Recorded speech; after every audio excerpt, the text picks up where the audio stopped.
The impulse to text her feels like a physical pull, a magnetic force drawing your hand toward the phone. It's in this exact moment, with your thumb hovering over the screen, that the entire emotional dynamic is either preserved or surrendered. This isn't a simple act of communication. It is a transfer of energy, a silent broadcast of your entire internal world. Before a single word is typed, the intention behind the message is already felt. She won't read it as a sentence on a screen.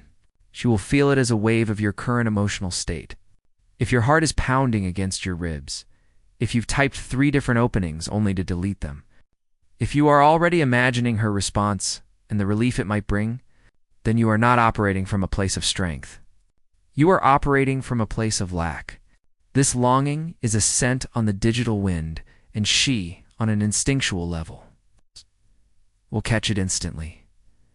Men often mistake this ache in the silence for a call to action.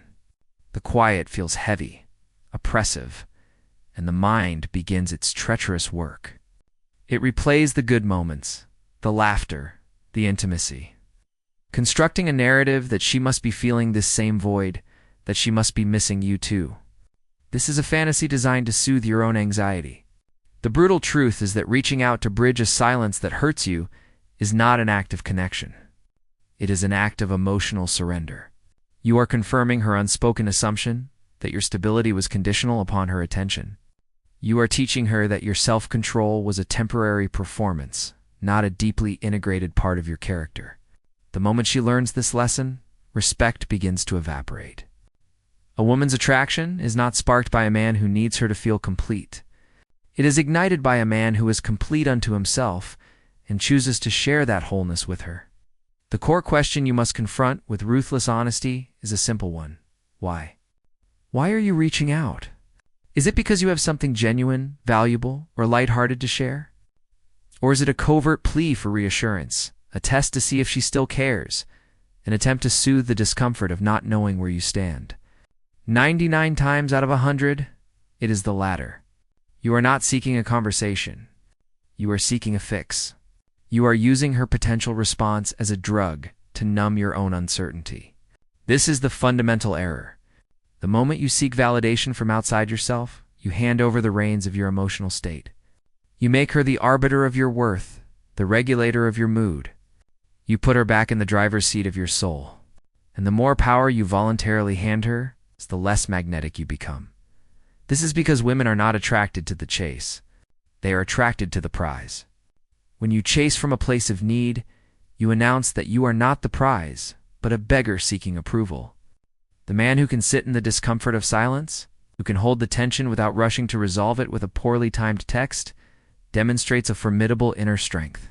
He communicates that his world is large and stable enough to withstand temporary uncertainty.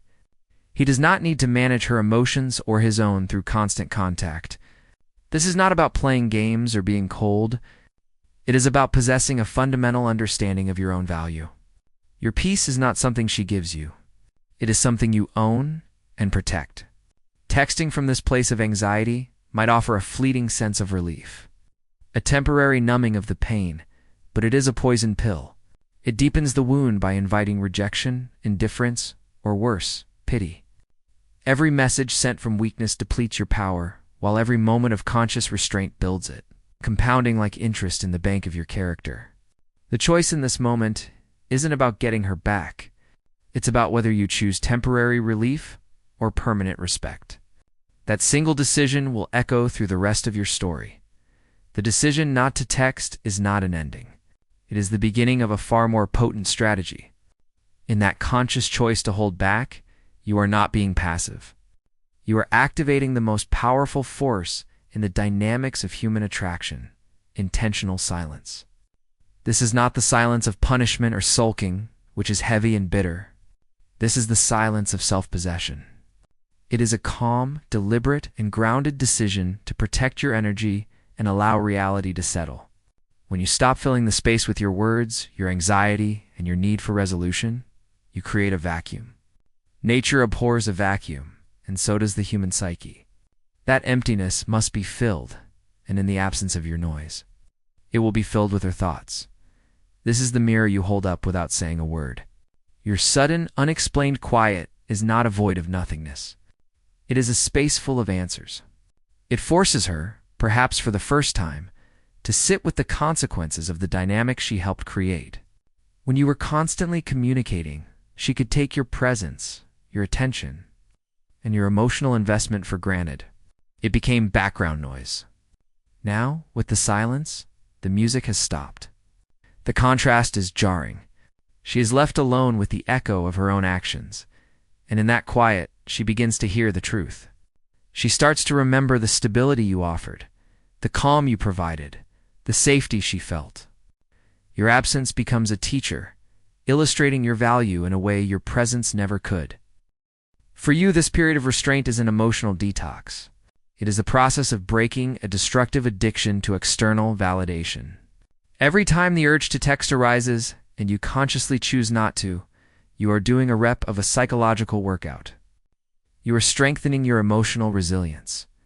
You are proving to yourself, on a fundamental level, that you can withstand the discomfort of uncertainty.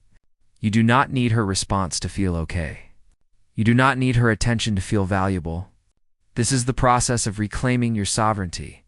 It is the slow, sometimes painful, rewiring of your brain from seeking love outside yourself to generating a sense of wholeness from within.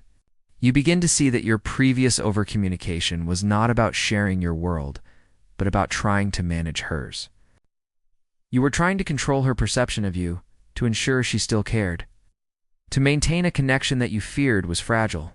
By letting go of that control, you demonstrate a strength that is far more attractive than any perfectly crafted message. This silence is also where polarity rebuilds. Attraction does not thrive on constant availability and predictability. It thrives on tension, on the dance between connection and mystery.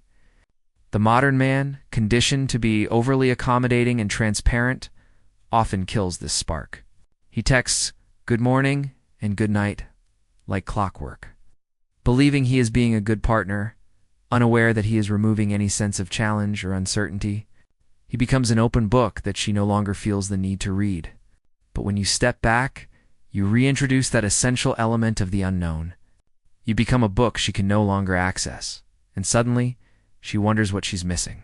She starts to question, is he moving on? Did I misjudge him? Is he with someone else? This curiosity is the kindling for renewed attraction. It is not about manipulation. It is about understanding that the human heart desires what it has to wonder about, what it has to earn. The power of this silence is that it speaks a language deeper than words. It communicates, I am not desperate. I am grounded. I am a man who moves when I choose, not when I am triggered by my own anxiety. This energy is palpable. It carries a weight and a gravity that neediness can never replicate. While she is left to orbit the mystery of your silence, you are busy. You are not waiting. You are living. You are investing in your work, your health, your passions, and your purpose. This forward momentum in your own life is the final critical component. It transforms your silence from a mere tactic into an authentic reflection of a man who is truly moving on. You are not silently waiting for her to break. You are building a life so compelling that whether she responds or not becomes irrelevant. And in that authentic detachment lies the ultimate power, making the silence not a punishment for her, but a liberation for you. The sustained practice of restraint ceases to be a mere strategy and begins to forge a new reality within you. This is the critical pivot point where you are no longer just acting detached. You are becoming detached. The initial silence, which was a conscious battle against your own impulses, starts to solidify into a genuine and unshakable inner peace. The frantic need to know, to control, to reassure yourself of your place in her world begins to evaporate. You are no longer the man who is defined by her attention or lack thereof. This is not a performance for her benefit. It is a fundamental rewiring of your own emotional operating system. You start to realize, on a bone-deep level, that your value was never contingent upon her validation. This realization is the bedrock of all that follows. As this internal shift crystallizes, your entire energy changes. You are no longer orbiting her emotional gravity. Instead, You have become the center of your own solar system, a calm, stable sun around which your own life revolves. This transformation is not silent. It broadcasts itself on a frequency that she is uniquely attuned to receive. She may not see you, but she feels the change. The man who once would have cracked under the pressure of her silence is now conspicuously, unnervingly calm. Your social media may reflect a man engaged in his life not in a performative way, but in an authentic one. Your posture, your tone, in the rare instance you might speak, the very rhythm of your existence now communicates a quiet, unassailable certainty. You are fine. More than fine, you are evolving without her. This is the moment her confusion turns into genuine unease. Her ego, which was fed by your predictable reactions, is now starved. The emotional feedback loop she relied upon to feel powerful and in control has been severed. She expected a reaction, chasing, pleading, or even angry outbursts. Instead, she is met with a profound and peaceful silence. This refusal to engage in the emotional circus she is accustomed to is deeply disorienting. Her mind, now deprived of external data, turns inward and begins to wage war with itself. The questions that were once casual curiosities become obsessive hauntings. Why hasn't he texted? Has he truly moved on? Was I not as important as I thought? She begins replaying your last interactions, searching for clues she missed, reevaluating your calmness not as weakness, but as a strength she failed to recognize. This internal conflict is where the power dynamic irrevocably flips. She is no longer the prize you are chasing. You have, through your silent evolution, become the elusive prize.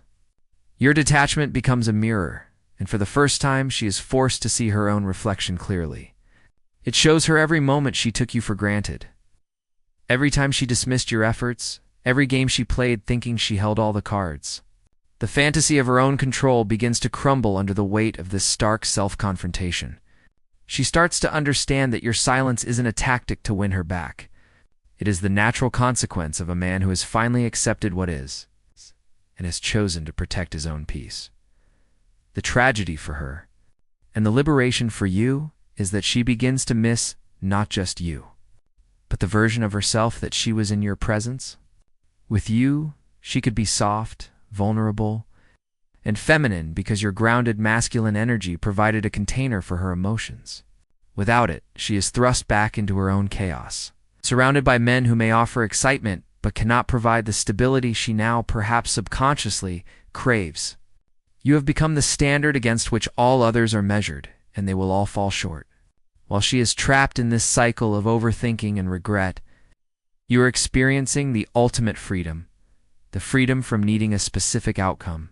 You have discovered that your wholeness was inside you all along, and in reclaiming it, you have become the man she always wanted, but who no longer needs her to confirm it. The game is over not because you won her, but because you stopped playing.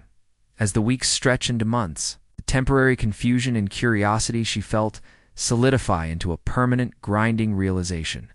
The silence is no longer an event. It is the new state of being. Your continued absence from her emotional landscape ceases to be a puzzle and becomes a statement. It is the evidence that your departure was not a maneuver in a game, but a genuine, final exit. During this phase, you are not merely holding your ground. You are actively building a new life. Your focus has shifted entirely inward to your purpose, your health, your growth. This evolution is authentic and therefore unmistakable. You are not the same man she knew. You are an upgraded version, one forged in the fire of self-discipline and emotional sovereignty. This transformation is visible in the calm in your eyes, the confidence in your posture, and the quiet purpose that now directs your life. For her, this is where the true consequence sets in. The initial sting of rejection fades, only to be replaced by the deeper, more persistent ache of regret. She may try to fill the void you left with distractions, new flirtations, social engagements, a whirlwind of activity. But these are temporary antidotes to a permanent condition. Every new man she meets, no matter how charming or attentive, will feel like a shallow imitation. They might provide a temporary high, a flicker of excitement, but they lack the foundational strength you possessed. They cannot offer the profound sense of emotional safety that comes from a man who is truly centered. She will find herself in conversations that feel hollow, missing the depth and the calm, attentive listening you provided. The noise of her new life only amplifies the silence where your presence once was. This is the stage of romanticization. Her memory, now filtered through the lens of loss, begins to selectively edit your history. The very traits she may have once criticized are calmness, your seriousness, your boundaries are now reframed as the virtues of a mature, grounded man. She remembers the safety she felt, the way your certainty allowed her to relax her own defenses. The chaos she once mistook for passion is now revealed for what it was: instability. She starts to understand that your peace was not boring. It was a sanctuary, and she was the one who chose to walk out of it. This realization is a quiet humiliation that eats at her from the inside. Far more painful than any direct confrontation could ever be. The most brutal truth she must now confront is that she is mourning not just the loss of you, but the loss of the woman she was with, you. In the reflection of your masculine stability, she could access her own feminine energy, her softness, her vulnerability, her capacity to receive. Without that container, she is forced into a more defensive, self-reliant, and often more masculine posture. This is exhausting. The constant performance of independence, the need to be constantly in control, drains her. She begins to see that the freedom she thought she wanted was actually loneliness in disguise. She traded a connection that offered real grounding for a superficial autonomy that leaves her emotionally adrift. Meanwhile, your life becomes a living testament to her mistake. Your success, your peace, and your genuine happiness, all achieved without hurrah, the final, unanswerable arguments. You are not flaunting it. You are simply living it. This authentic elevation is what truly breaks her spirit. She expected you to crumble, to remain stuck in the past, pining for her return. Instead, you have thrived.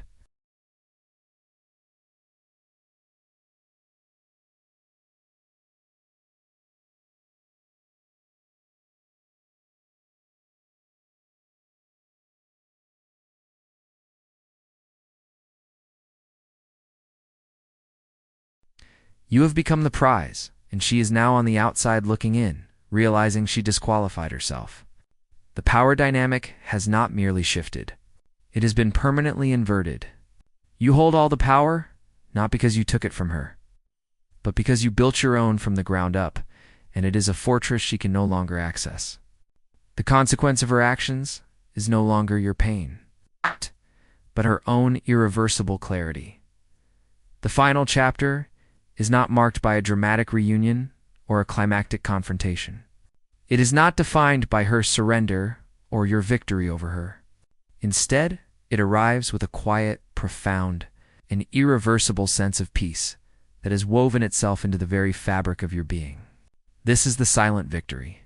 The journey that began with a desperate battle against the impulse to text has culminated in a state where the impulse no longer exists.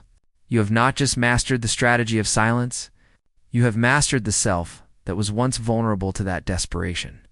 The need for closure, for a specific outcome, for her to finally see your value, has been replaced by a deep internal knowing that your value was never hers to validate.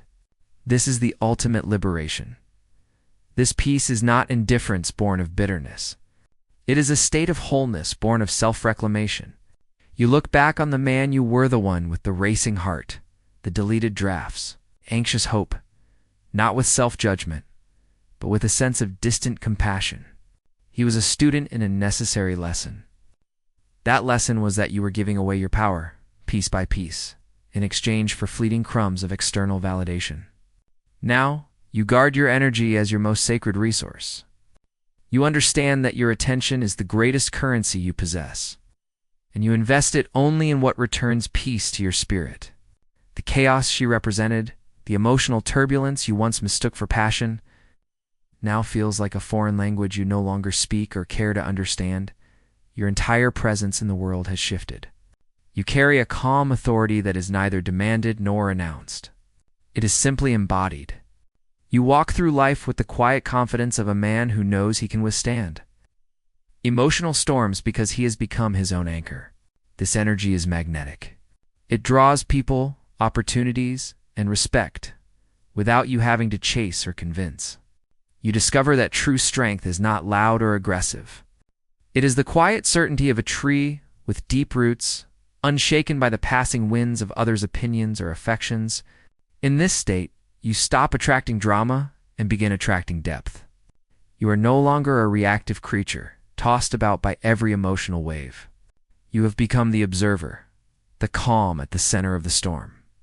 When she sees you now, whether in person or through the distant lens of social media, it delivers the final, sobering blow to her ego. She is not looking at a man who is pretending to be fine. She is looking at a man who is genuinely, unequivocally at peace. He is healthier, his eyes are clearer, his life is fuller. He is smiling, and the smile reaches his eyes because it is generated from within, not contingent on her approval. This is what truly breaks the last of her illusion of control. She realizes that your evolution was not for her, it was in spite of her. You did not become this man to win her back.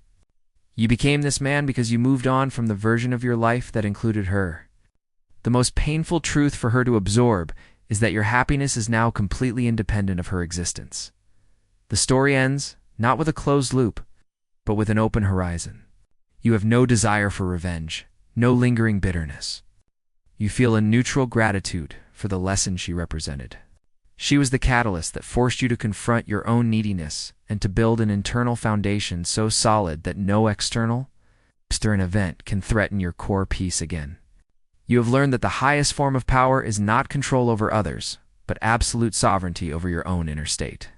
You no longer wish her pain. You simply and honestly do not wish her back. This genuine, non-performative indifference is the final closure. It is the unassailable fortress that her emotions can no longer penetrate.